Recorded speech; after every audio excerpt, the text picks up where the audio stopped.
بسم اللہ الرحمن الرحیم۔ السلام علیکم۔ دنیا بھر کے محکوم، مظلوم اور بے نوا لوگوں کو میرا سلام۔ ہیلو پاکستان۔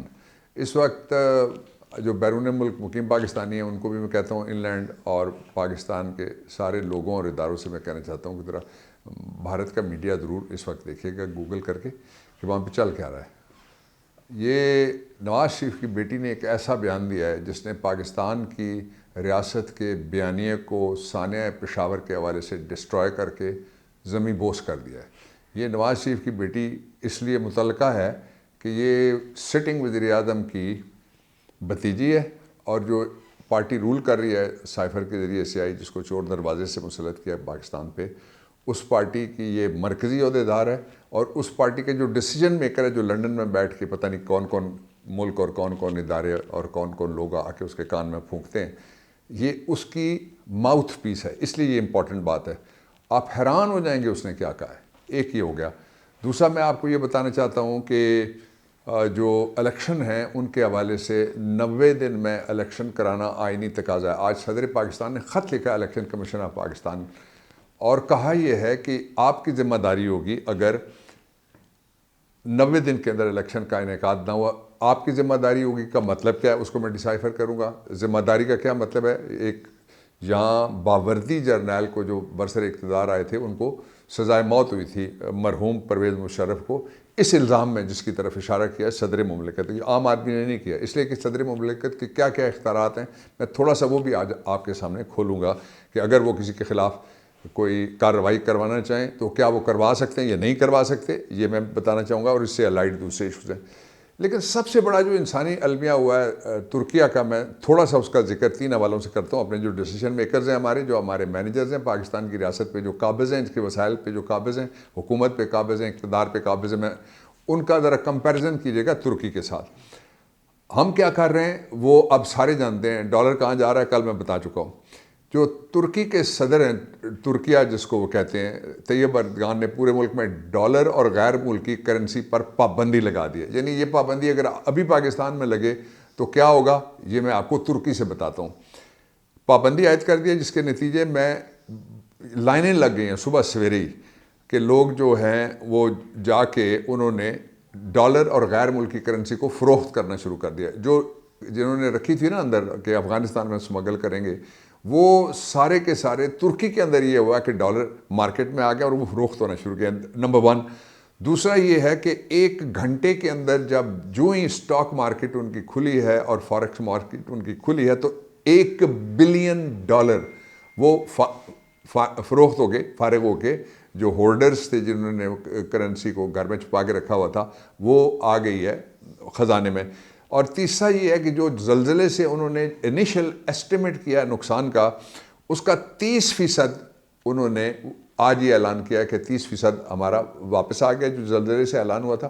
اور ساتھ ہی ترکی کی حکومت نے زلزلہ آنے کے بعد جو چیزوں کی قیمتیں وہ پرائس انڈیکس اس کو کھینچ کے نیچے کر دی۔ یہ ہے ترکیہ۔ سلام ترکیہ اور سلام اردوان۔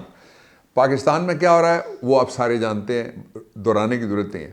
میں آپ کو تھوڑا سا پیچھے لے کے جاتا ہوں کہ یہ 15 جولائی 2016 کا سال ہے، اور ہر طرف ترکی میں ایک ایسی عوامی مزاحمت ہوئی ہے کہ ایک طرف گولیاں مارنے والی ان کی آرمی باہر نکل آئی ہے، دوسری طرف ان کے ٹینک ہیں جو گاڑیوں کے اوپر چڑھ رہے ہیں، آگے بچے اکیلے وہ کھڑے ہو گئے ہیں سڑک کے اوپر۔ اور اس کو ذرا جمپ ماریے، 16 سے 23 میں آئیے۔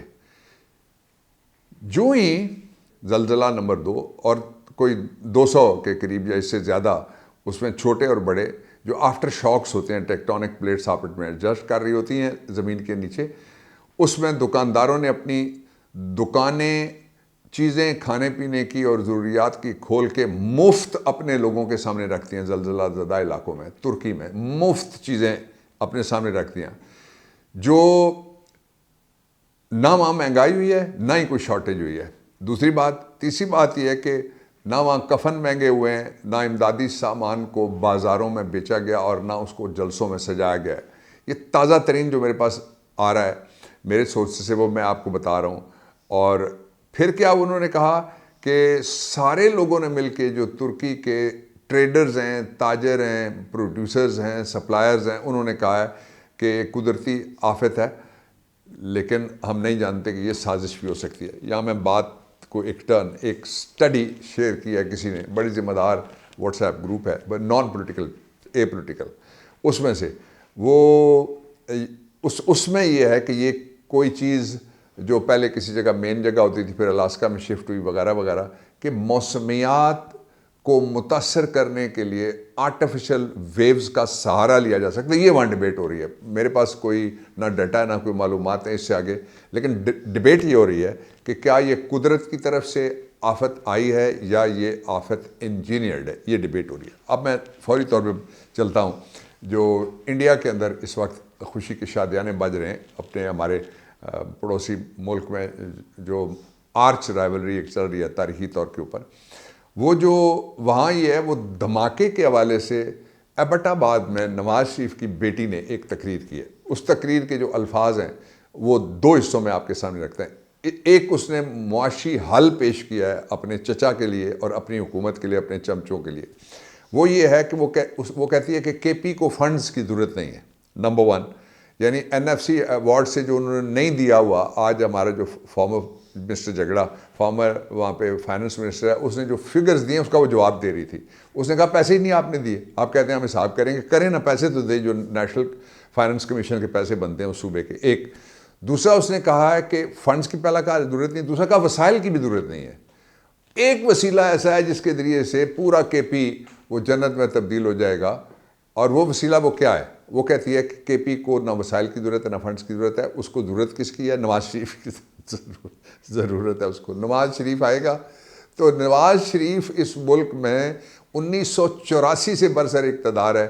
84 اور 10 94 اور 10 2004 اور 10 2014، تقریباً 39 سال سے کسی نہ کسی شکل میں وہ اقتدار میں، اور ہمیشہ اس کے ساتھ جو وقت کی اسٹیبلشمنٹ وہ بھی رہی ہے، اور لانے والے، بٹھانے والے، چلانے والے یہ خود کہہ رہے ہیں، ہم نہیں کہہ رہے، یہ خود کہہ رہے ہیں.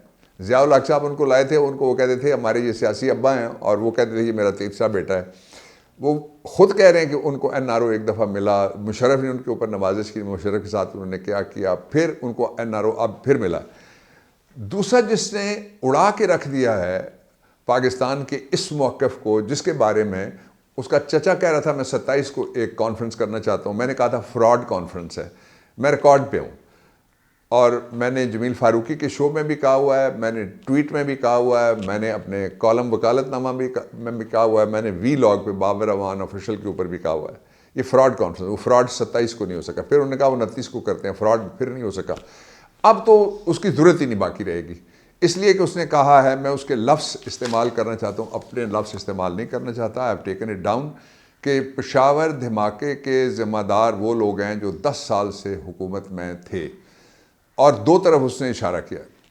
ایک تو ظاہر ہے وہاں پی ٹی آئی حکومت میں تھی، 10 سال ابھی نہیں ہوئے تھے، اور 10 سال سے یہ 9.5 سال سے بھی کم عرصہ تھا پی ٹی آئی کا. وہ جو دوسرا ٹرم ہے اس میں سے تقریباً 1.5 سال اس کا باقی تھا. تو 10 سال میں جو پیچھے تھے وہ خود اس کے ابا تھے. اشارہ اس نے اداروں کی طرف کیا ہے، اور جو نتیجہ اس کا نکلا وہ صرف سیدھا سیدھا ایک ہے. دوسرا اس نے عمران خان کی طرف اور پی ٹی آئی کی طرف اشارہ کیا. اگر یہ بات اس کی انڈیا میں پہنچتی ہے تو اس کا کیا مطلب نکلنا چاہیے؟ اس کا مطلب یہی نکلنا چاہیے جو وہ نکال رہے ہیں. وہ یہ کہتے ہیں کہ جو پاکستان کے ادارے ہیں، پاکستان کی ایل ای ایز ہیں، پاکستان کے بڑے کریڈیبل جو انفارمیشن انفراسٹرکچر ہے پورے پاکستان کے اندر، وہ تو جھوٹ بول رہے ہیں، وہ تو غلط بیانی کر رہے ہیں. اس لیے کہ ہم نے یہ کہا ہے، ہمارے اداروں نے یہ کہا ہے کہ ہماری جو انیشل پروب ہے اور ہماری جو انویسٹیگیشن پھر آگے اس کی بنیاد کے اوپر بڑھی ہے، اس میں ہم نے جو ساتھ والا ملک ہے اس کی مداخلت ثابت ہو گئی ہے. یہ ایک جو پشاور میں تفتیش کرنے والوں نے جو موقف قوم کے سامنے رکھا ہے وہ ہے. اب جا کے ایبٹ آباد میں اس موقف کی جو حکومتی پارٹی کی سربراہ ہے اس نے تردید کر دی ہے. اگر ایسا کوئی بیان اور دیتا تو اس وقت تک اس کے اوپر پورے پاکستان میں پرچے ہو چکے ہوتے. اس وقت وہ مری کی برف باری والی جہاں شیخ رشید ہے جیل میں ہوتا، اور پتہ نہیں اس کے بدن پہ، تن پہ کوئی لباس یا کوئی لیر جس کو پنجابی میں کہتے ہیں کوئی ٹکڑا وہ ہوتا کہ نہ ہوتا. اس کے ہاتھ پیچھے بندھے ہوتے اور اس کے منہ کے اوپر ایک کالی بوری اس وقت ہوتی. لیکن ظاہر ہے یہ تو پیا ہوئے کوتوال پھر ڈر کاہے کا. اب الیکشن کے اوپر جو صدر نے کہا وہ میں سب سے پہلے آپ کے سامنے رکھتا ہوں. انہوں نے کہا کہ الیکشن کمیشن ذمہ دار ہوگا اگر 90 دن میں الیکشن ہے. اس کا مطلب یہ ہوا 218(3) میں لکھا ہوا الیکشن کمیشن کی ذمہ داری بر وقت الیکشن کرنا ہے. اسی پہ صدر کے جو خط ہے اس کے ساتھ ہی جو چیف جسٹس ہیں انہوں نے کہا ہے کہ آپ نے تو کہا تھا کہ جو اسپیکر رولنگ والا کیس تھا وہ میرے نقطۂ نظر سے وہ غلط ججمنٹ تھی، لیکن انہوں نے کہا ہے جو اب وہ یہ ہے کہ اس میں تو آپ نے وعدہ کیا تھا کہ نومبر 2022 میں ہم الیکشن کرائیں گے، تو اب آپ کہتے ہیں کہ الیکشن آگے پیچھے ہو جائیں گے. تو اس کا جو سم ٹوٹل نکلتا ہے کہ یہ آئین سے سری کھلی سنگین غداری ہوگی. آئین سے غداری کا ایک مقدمہ صرف چلا ہے پاکستان میں، جس مقدمے میں الزام یہ تھا کہ ایک سیاسی جج کو جس کو لایا بھی مشرف مرحوم تھا، اور جنرل مشرف کے دور میں وہ ایک دفعہ نہیں LFO کے نیچے 2 اس کی اپائنٹمنٹ ہوئی. ایک اپائنٹمنٹ ہوئی تھی بلوچستان ہائی کورٹ کے جج کی حیثیت سے، پھر موصوف کی اپائنٹمنٹ ہوئی اوپر والے عہدے پہ، وہ بھی ہوئی جنرل مشرف کے دور میں.